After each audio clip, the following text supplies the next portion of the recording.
Battlefield 6 has just had a pretty major update that, if you're watching this video, has probably reset the majority of your settings and completely changed how this game has felt.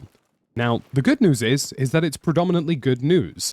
The actual update has done a really good move on making the game feel a lot more like the beta from the release of Battlefield 6, and also has drastically improved the overall responsiveness of inputs, massively improved the situation on controllers, and has genuinely just been a universal 10 out of 10 update, and we'll talk about all of the changes that have happened in this video.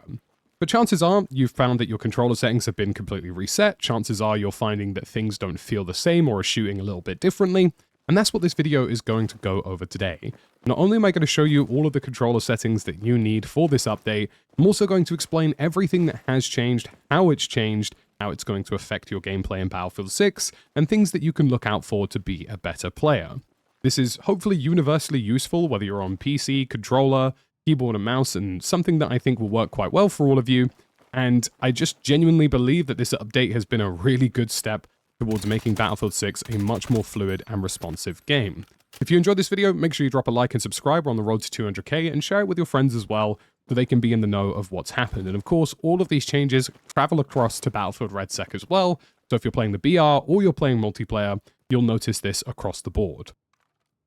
So before I dive into talking about the things that have changed and also the settings that you want to change, I want to make a quick reference to PlayStation 5 controllers on PC. For those of you who have been unaware, or perhaps you did know, if you were using a DualSense PlayStation 5 or PS4 controller on PC, there was a very, very big bug in the game that basically meant that the center dead zone was a square, which meant that you couldn't make precision micro adjustments, you couldn't make precision aim, and it absolutely ruined anything that you could do with Battlefield 6, and it made the game feel awful. That has now been completely fixed, as far as we're aware, and you can go ahead and use a PlayStation 5 or PlayStation 4 controller to your heart's content, and in fact, the precision shooting you're seeing me do right now is taking place on a PlayStation 5 controller, just to prove the point. I've tested all of them, a regular PS5 controller, a Scuff Reflex, and also the DualSense Edge, and all of them across the board now feel fantastic.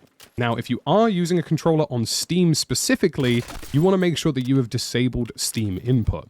Battlefield 6 natively supports every single controller, be it Xbox, PC, or PlayStation, and having Steam input on is going to give you dead zones that don't make sense and aren't raw inputs. It also adds another layer of input latency, and is going to throw off your overall feel in-game. So please do disable that setting. If you're using the EA app, as far as I'm aware, that setting does not exist, and you should be perfectly fine. Now let's talk about what has actually changed, and why this game has felt completely different as of this update.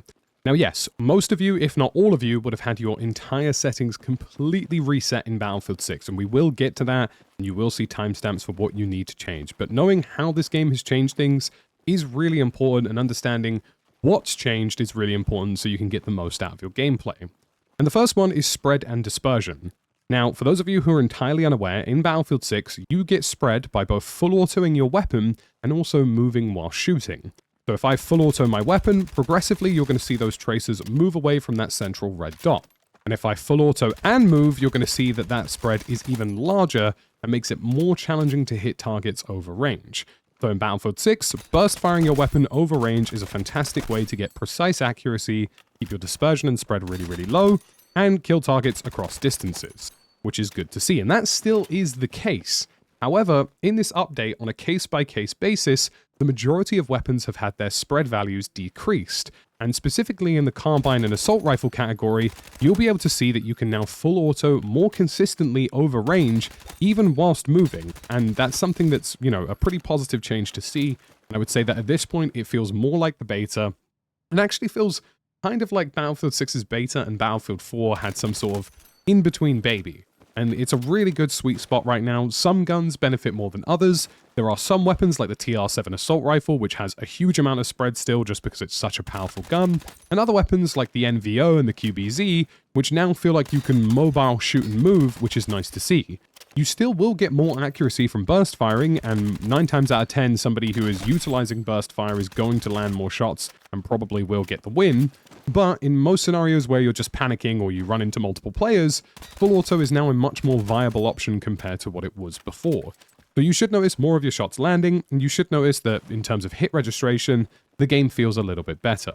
Yes, hitreg and netcode still isn't perfect, they are still working on some of that, but if you're playing over Ethernet specifically and you have a decent ISP, you should notice that the game on both RedSec and general multiplayer is feeling pretty good now and pretty crunchy in all the right places.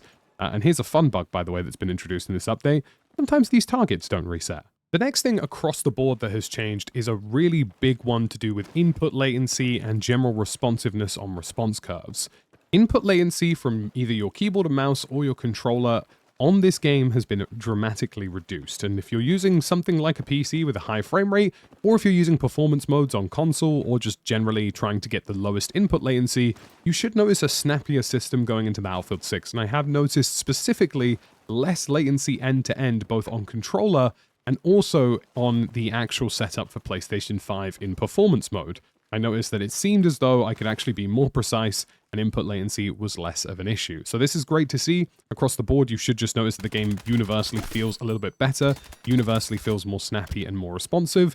And to tie in all of that, and let me just quickly reset these targets so you can actually see it again.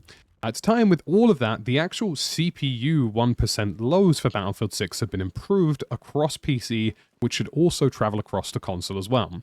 And what this means is that your lowest FPS in the top left corner, as you can see, mine at the moment is 311, has been increased, meaning that you get less of these gigantic drops where, let's say you're running at 200 frames and then suddenly you hit 120 and the game feels really sluggish, because that's a whole 80 frames that have gone missing. That has now been made more consistent, so you should see less instances of that, which in turn is going to make your gunplay and your shooting feel more reactive. And the same has applied to console too. You should notice a little bit more optimization that's going to give you better end-to-end latency and make the game feel better. So let's talk about the actual controller settings here. And I very deliberately left my screen visible here to show you an extremely small amount of stick drift that I now have as a result of settings being reset. And this is something that you guys probably will notice going into Battlefield 6 because the values for your dead zone are now absolute zero. So whether you're using just a base controller, a Hall effect controller, or a TMR stick controller, there probably is going to be a small amount of central dead zone stick drift if you have any kind of drift related to your controller. For the most part, if you're using a new controller, there probably won't be any, but the values are actually correct now, which means that you shouldn't have this artificial dead zone that's stopping you from being reactive. If you do have stick drift, you're probably going to have to change that, and we'll talk about that in the settings. But I think it's just worth mentioning now that the values are entirely correct and actually reflect your controller values as opposed to what they were doing before. So let's go into the controller settings and talk about everything that we are using at the moment. The first foremost thing that you're going to want to do is go immediately down all the way here to your controller tuning options. Now, I personally play with things like vibration off, but here you have your central dead zone and your axial dead zone, and the values remain pretty much identical from my previous video. You want your central dead zone as low as humanly possible, and your axial dead zone no greater than the value of 2. Now, if you happen to have stick drift, you can bump this up one by one to say 1, and then 2, and then 3, and then 4, to figure out where that central stick drift stops, entering the fray, where it stops working. And you don't really want any stick drift in Battlefield 6. There's no benefit to stick drift. You're not going to get rotational aim assist like you would in something like Call of Duty. So as long as it's not interrupting your gameplay, the lowest possible value here is the best possible value. And keeping a small axial dead zone, in my opinion, is actually the best setting for this game. It just allows a little bit of cancellation between your left and right and up and down movements. Not a dramatic amount, and especially now that the square dead zones are gone on PC, this is the setting I use. I think it's the best. If you see a small amount of stick drift, just ever so slightly bump it up until that value is gone. And if you happen to get to personally, anything above a 4 or 5 for me means I'm, not particularly precise. So you may want to invest in a new controller if that's the case, or perhaps consider, using compressed air to clean out the back of your controller sticks to try and get just a better situation going for you, or investing in a TMR controller or a Hall effect stick controller to reduce the existence of stick drift entirely. Next, we're going to go back into the control settings, and the control settings stay pretty much fairly similar. Now, as a result of the general end-to-end input latency being more responsive than it was before, it may be that the previous aim sensitivity that I have recommended might feel a little bit different now. So do play around with infantry aim sensitivity. The rest of these settings I would recommend keeping identical to what I have, but don't be ashamed to slightly reduce that sensitivity value or slightly increase it, because that new feeling of responsiveness might mean that your pre-existing value that you were using before either feels too sluggish or feels too fast. I actually logged in today and found that my previously existing value of 60 actually felt a little bit too quick. Now, for me personally, as somebody who plays the Battle Royale, I wanted to get used to that higher sensitivity value because I like the ability to snap all the way around left and right to targets.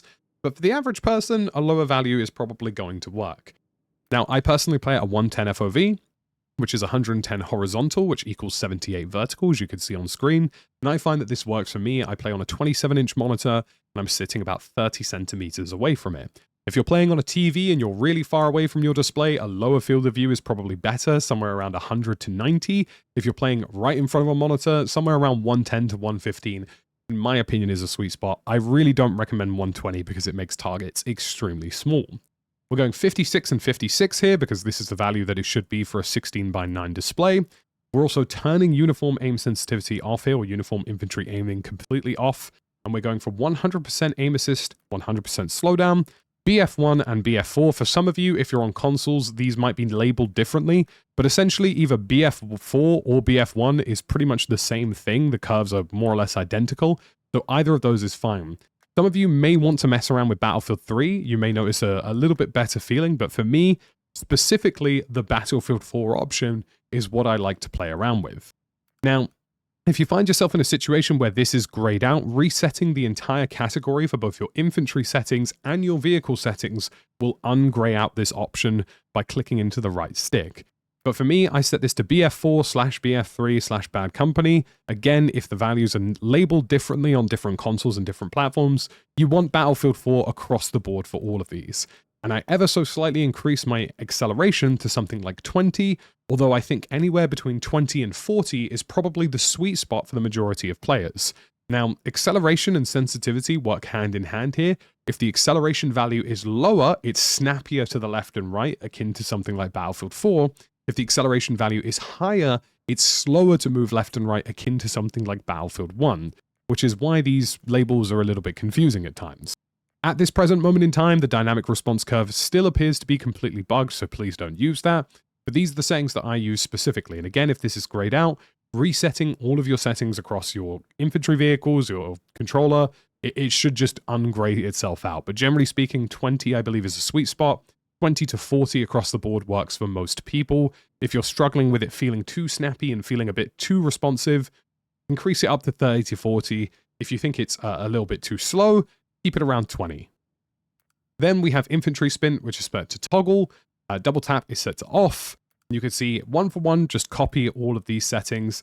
Crouch slide is set to all specifically, which means that you can have this sort of general fluid feeling. I like to be able to slide and then stay in the crouched position before coming back up to standing. That works better for me, but you may want to change that. And I turn off double tap for sprint slide because I think that makes it just completely unresponsive. The system that I currently have and the way that this currently works for me is that if I slide, I stay in the crouch position, which turns into a crouch run, and hitting the jump button puts me back up to my usual standing, which means that I can go into a slide, hit jump, and then be back up to where I need to be, or just generally stay in the little goblin run, which sometimes can be very helpful for evading opponents. That's the settings that I would use. It's the settings that I personally recommend. So that's where we're at with that. As for the zoom sensors, I've set this down to 95 for me personally.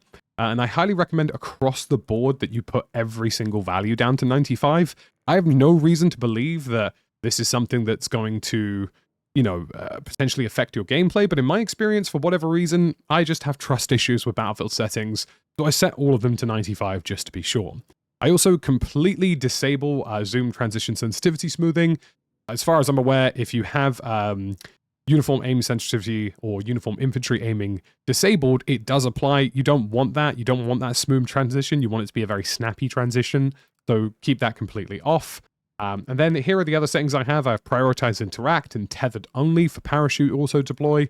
And just generally speaking, these are the settings that I am using across the board. So again, feel free to copy them one for one. Don't use any of the gyro stuff. I also don't use any of the flick look stuff at the moment. And that's essentially it. Moving into controller mapping, for the most part, I haven't done a huge amount here, but I've got a couple of recommendations. Now, I personally flip my L2 and L1 and my R2 and R1. So essentially, wherever you see something that is labeled L1 and R1, you just swap it to the inverse of that. I've always been a bumper shooter, not a trigger shooter, but for those of you who want to remain on the triggers, just leave it as is. You don't have to change all of that, but what I recommend absolutely everybody changes across the board is that you change your crouch to your R3 button, so clicking into your right analog stick, and your melee to circle. So this means that you can actually keep your thumbs on the sticks and crouch and slide even while still shooting and aiming, which is a universally better system. I do have a pro tip for the majority of you across the board here, though. You can actually, if you're using a PlayStation 5 controller, go ahead and use your swipes on your touchpad to get more mappings. There are 4 separate swipes: swipe up, swipe down, swipe left, and swipe right. So as somebody who plays RedSec, I swipe down to open my inventory and I swipe up to open my big map, which means that you can also use the 4 individual swipes and clicking into the touchpad to give you 5 separate extra mappings, which is really great to see, and I would highly recommend you apply some of those swipes or clicking into the button across the board. Maybe there's something you want to do. For me personally, for example, like mounting my weapons, or changing the laser from off and on, or changing the fire mode that I'm using. Those are all things that you could bind to swipes, which is what I actually do for this game. They aren't set at the moment, but for me, I would change my fire mode to swipe left, and then I would change my flashlight and laser to swipe right. Now, there are a couple of settings here where if it's contextual, you can mess around with this. For example, the fire mode here only works if you're zoomed in. And the same with something like toggling your laser or flashlight. You can change it so that if you're zooming down your scope, the button is different compared to if you're not zooming down your scope, which means that you have more buttons available for things like gadgets, more buttons available for things like changing your fire mode and changing things like that. So that's kind of what I'm using at the moment. It just works for me. Everything here, just generally speaking, absolutely fine. I'm mostly a bumper shooter, and that's only the primary thing. And of course, if you're using a PlayStation 5 or PlayStation 4 controller, you've got those 5 extra binds which are available to you. Going into the ground vehicles, this is something that should universally apply across the board for everything. Again, I set this to 40, although at the moment I think I'm probably going to drop this down to 30 for general zooming. 56, 56, uniform soldier aiming off, thick input curve, BF1, BF4. Now here, ironically, the BF4 option and the BF1 setting are 2 entirely separate values, which is, again, seemingly changes depending on what platform you're on. So I set it to BF1 and 20% with aim assist set to both. That pretty much does it for the vehicles, and that should universally apply across your helicopters, across your jets, and across your tanks. So if you go into transports, that should now be the same. If you go across to your aircraft, that should now be the same, and all of these values should copy over accordingly. Now, in terms of the actual button layout, you can see that I've changed a few here. So for vehicle buttons, I set it to alternate. For transport, I leave it as default. For aircraft, alternate. Helicopter, alternate. Gunner, I leave as default, but I do, of course, switch the L2 and R2 to bumpers, which is how I've always played. But the reason you want alternate as opposed to using something like default is because you want the acceleration and throttle up and throttle down bound to the triggers, not bound to the analog sticks, because that gives you fine-tuned control across the board, and that acceleration and deceleration using the triggers instead of the bumpers, or using the triggers instead of the analog sticks, works far better in my opinion. And the only other thing you want to change in this category is going into your gameplay setting, and then moving on down to your vehicle setting, and you're going to find helicopter control assist. Turn that off as well. Make sure you set everything to alternate, and you should be good to go. So that's about it for this controller settings video today, folks. Like I said, again, feel free to play around with 2 specific options in this category. You want to play around with your overall infantry sensitivity value. I personally play 60, but I feel like somewhere around 40 is probably better for most people. And play around with your acceleration preset. I play at 20, but I believe 20 to 40 is the sweet spot. Those are the 2 values you're going to want to mess around with a little bit in the firing range to find what suits you. And generally speaking, don't be afraid to push yourself out of a few comfort zones to make the game feel more responsive. As always, folks, thank you for watching, and I'll see you again in the next one. We're on the road to 200k, so please do subscribe.